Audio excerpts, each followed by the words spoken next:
Reeve, principal of Vanderveer Elementary School. And I'm Dr. Tian, superintendent of schools. We are so excited to welcome everyone to our Vanderveer Evening Learning Academy. You are all in for weeks and weeks of enjoyment. You will be learning alongside your very own Vanderveer teachers. Also, we have teachers and administrators from across the district that will be bringing you fun learning experiences. You will become scientists, engineers, mathematicians, writers, world explorers, and learn to communicate in different languages as you explore concepts in math, reading, writing, science, social studies, world language, and so many more. Thank you so much for joining us tonight, and we encourage you to visit often and view other lessons in our learning library as we add to the videos each week. Enjoy!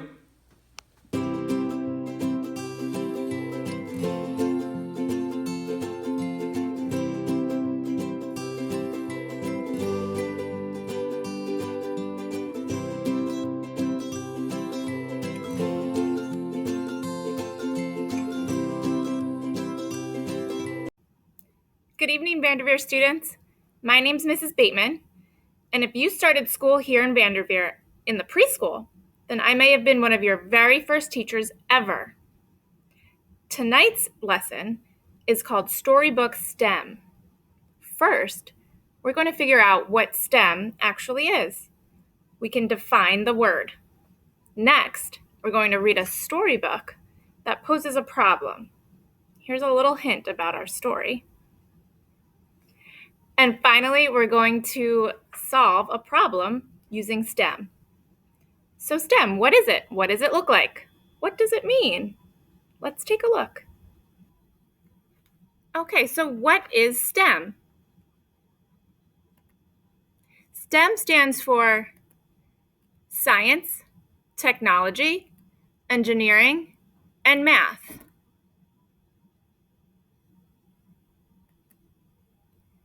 Tonight, our lesson is going to be in engineering. But what is engineering? It's the branch of science and technology that's concerned with the design, building, and use of engines, machines, and structures. The work is done by someone that's called an engineer. It's the act of working to bring something about. And tonight, we're all going to be engineers. Let's take a look at a video that's going to explain that a little bit more.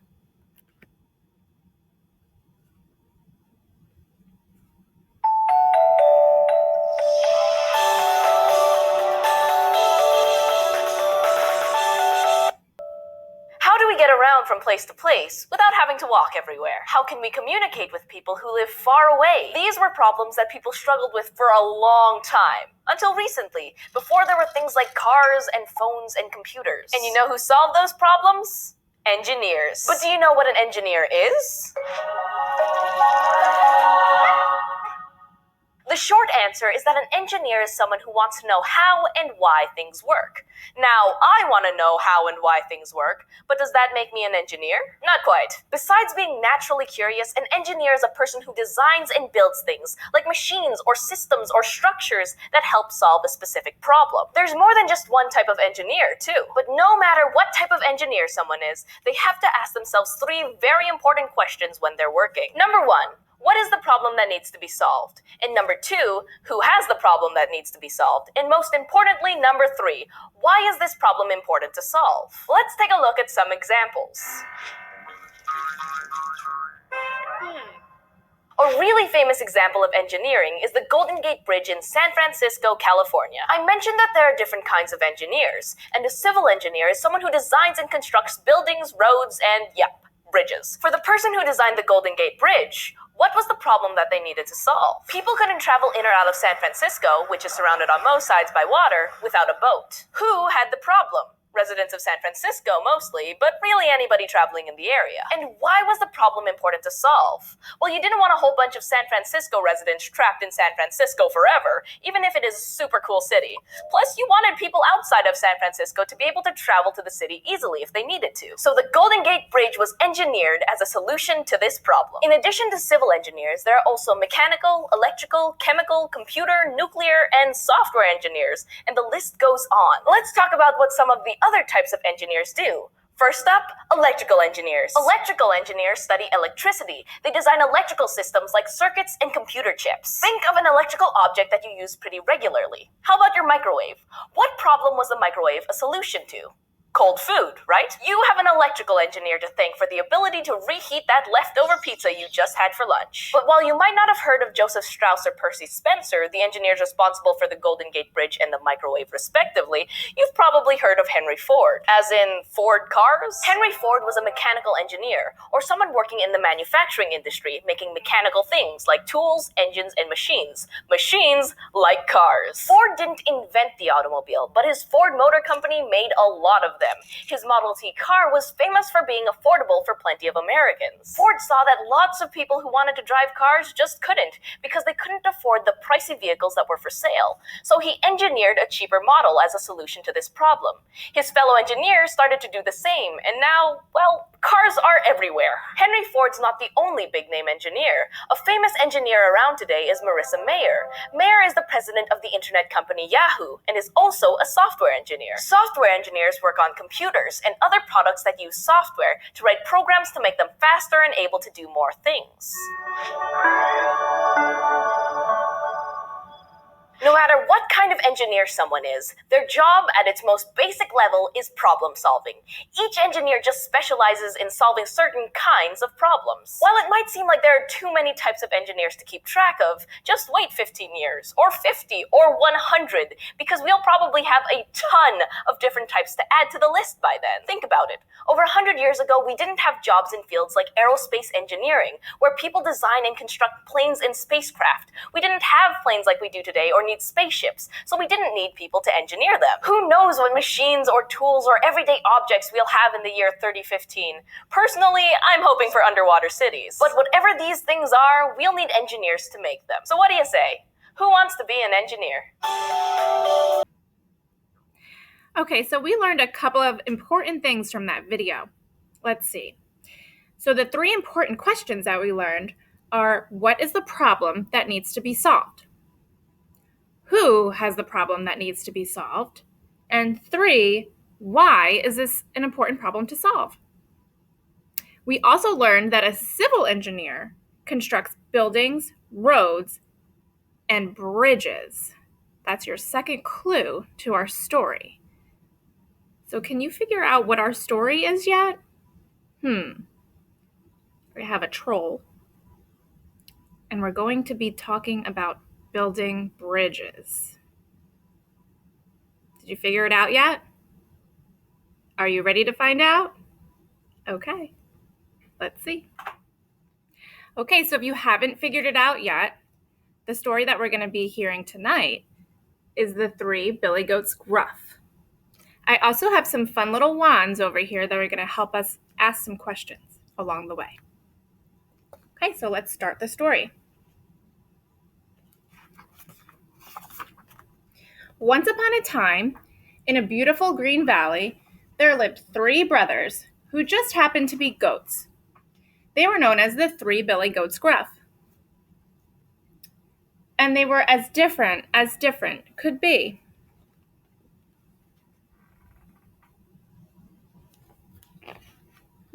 Let's take a wand. Here's one.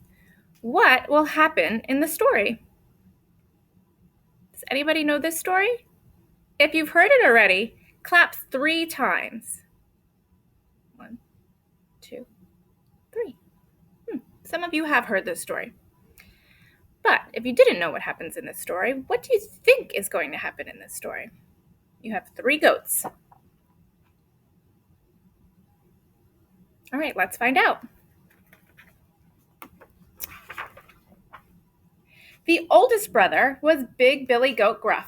He was big, and he was strong, and he was rough, and he was tough. He looks pretty tough. He had thick, curvy horns and a head like a boulder, and his hooves crushed the rocks when he walked. He wasn't afraid of anything. Being big can sometimes make you feel like that. The second brother was Middle Billy Goat Gruff. He was half the size of his big brother, and his horns were short and thin. He was a very nervous goat, and he sometimes thought that no one listened to him. Being in the middle can sometimes make you think like that. The youngest brother was Little Billy Goat Gruff. He was a tiny little goat with tiny little hooves, and the nubs of his horns barely poked from the top of his head. He liked to talk, and he thought he was very smart. Being small can sometimes make you think like that.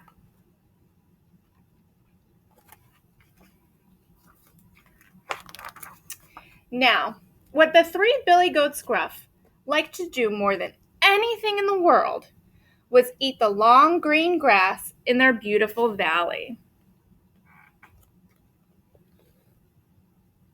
They ate in the morning, they ate in the afternoon, and they ate in the evening until the sun went down. They ate so much that there was soon very little grass left to eat. What will we do? Said Middle Billy Goat Gruff.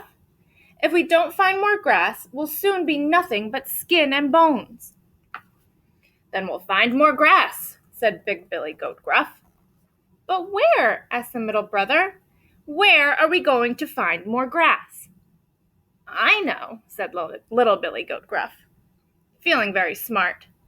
We'll go to the meadow on the other side of the river. How do you get to the other side of a river? You could swim, or maybe you could go over a bridge. That's right. So we can stay away for days and eat, and soon we will be very, very fat. Well, that sounds like a good plan. But Little Billy Goat's idea was not as simple as it seemed. You see, the only way to cross the river was on a long wooden bridge. And under the bridge lived a hideous, horrible, stinky old troll. Are you ready to see the troll? Okay, don't get scared. There he is. The troll had bumpy green skin and great froggy eyes. He had a big squashed nose that was always dripping. His teeth were snaggly, his claws were fraggly, and he smelled like a foot. P.U. Oh yes, he also ate anyone who tried to cross his bridge. Well, that sounds like trouble for our goats. We can't go across that bridge, cried Middle Billy Goat Gruff. What about the troll? I'm not worried about the troll, said Big Billy Goat Gruff. Well, I am, said his middle brother. I don't feel like being eaten for lunch. Don't worry, said Little Billy Goat Gruff, feeling very smart indeed. I have a plan. And he told them what it was. Now's a good time to pick another wand out of our bucket. Let's see. What will happen next? Do you have any idea what's going to happen next? They have to cross the river, but they don't want to get eaten by the troll. Let's find out. The next morning, Little Billy Goat Gruff set across the bridge. Trip, trap, went his tiny hooves on the wooden planks. There he goes. A terrible roar rose up from below. Who's trip-trapping across my bridge? It is I, only the Little Billy Goat Gruff. said the goat. Why are you walking across my bridge? Yelled the hideous, horrible, stinky old troll. I'm going to eat the green grass in the meadow and make myself fat, said the goat. Oh, no, you're not, roared the troll, because I'm coming up to eat you. And he leaped on top of the bridge.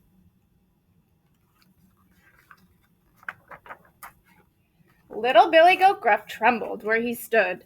Oh, please, Mr. Troll, don't eat me. I'm too small, and you'll be finished in one gulp. Wait for my brother. He's much bigger and fatter than I am. Thought the troll. Why not? I can always catch you on your way back home. Very well, said the troll. Be off with you. Oh, thank you, Mr. Troll, said little Billy Goat Gruff, and he trip-trapped his way to the far side of the bridge and into the meadow. Who comes next? Let's see. A little while later, Middle Billy Goat Gruff set off across the bridge. Clip, clop, went his hooves on the wooden planks. A roar rose up from below. Who's clip-clopping across my bridge? Middle Billy Goat shook so hard he almost fell down. It is only I, Middle Billy Goat Gruff. He's so scared and nervous.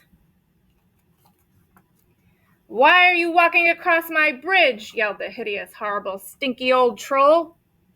I'm going to eat the green grass in the meadow and make myself fat, said the goat. Oh, no, you're not, roared the troll, because I'm coming up to eat you. And he leaped on top of the bridge. What do you think the middle goat is going to say to the troll? I like that idea. Let's see if it's right. Middle Billy Goat Gruff wobbled where he stood.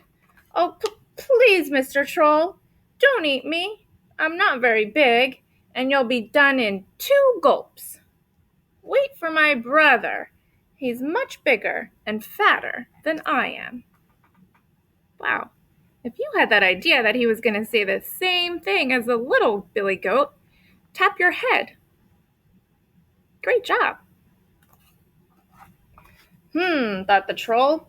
I can eat your big brother, then catch you and the little goat on your way home.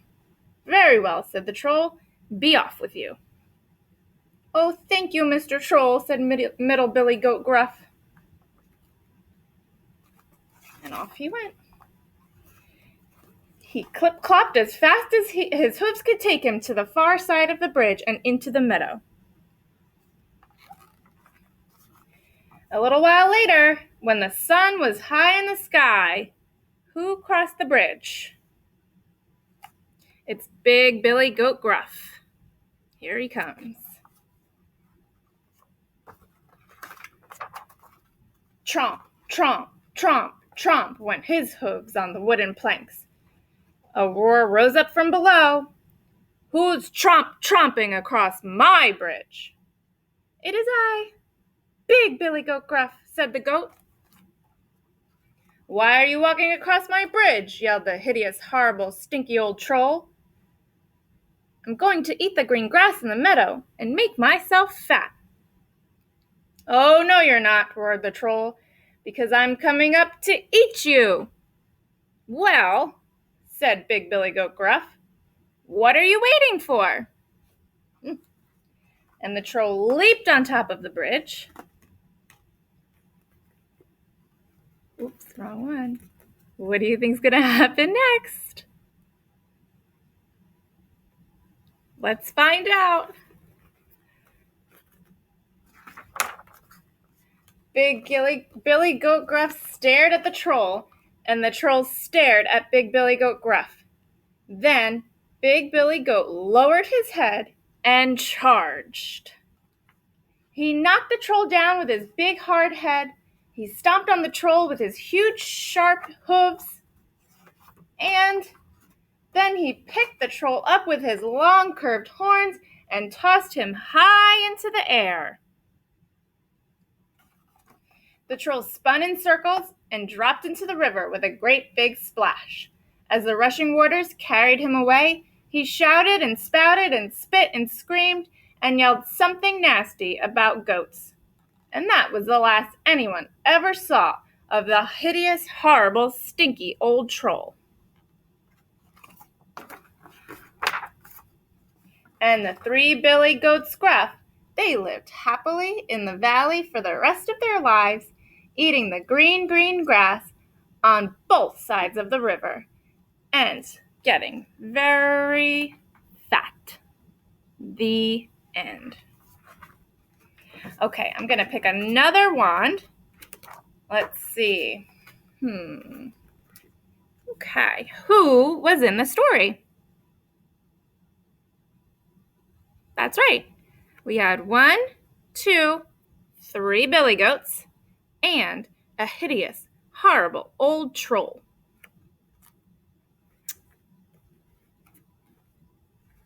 Where is the setting?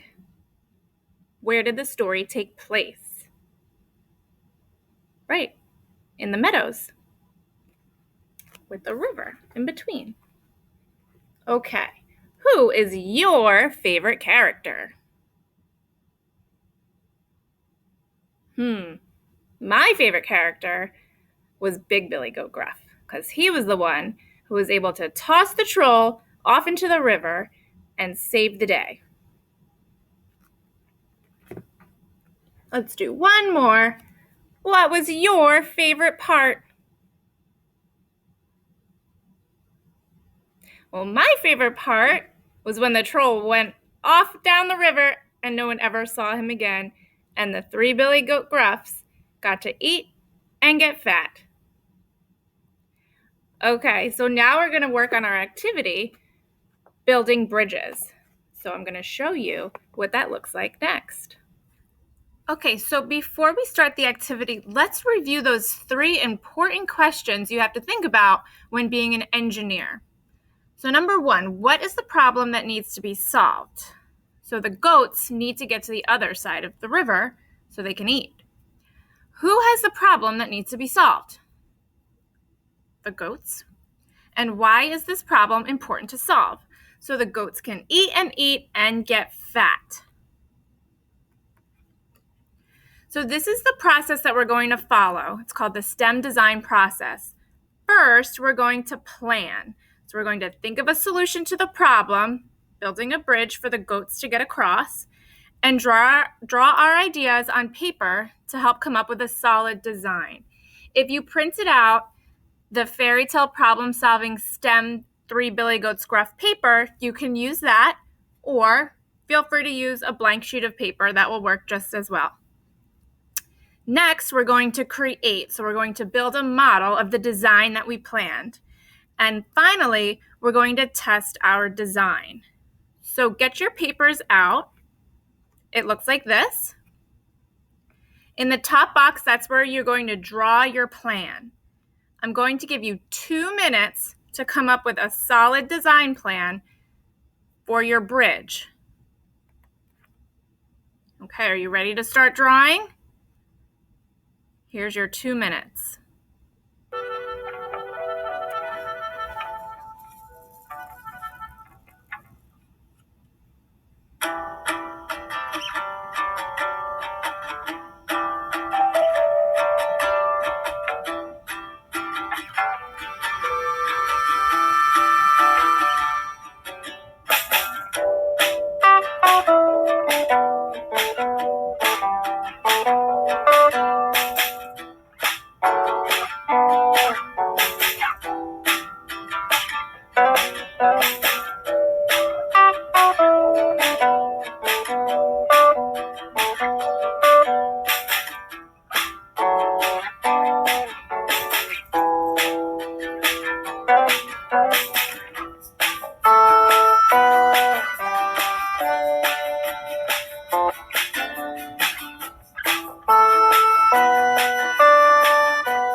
So you had 2 minutes to do your drawing of your bridge.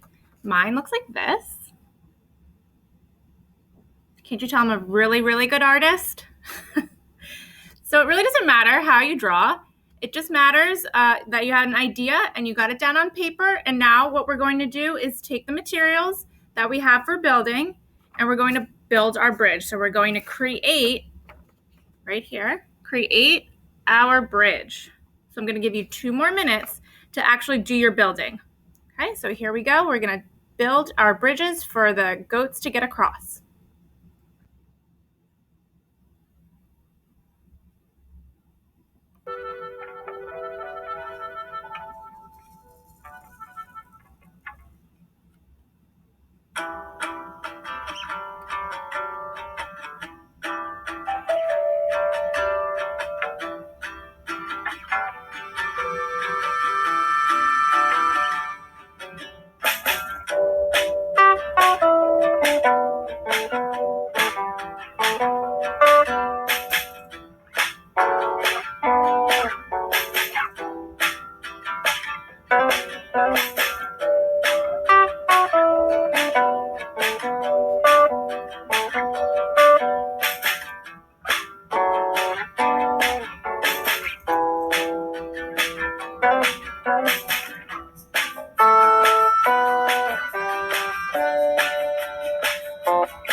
Okay, so this is my bridge.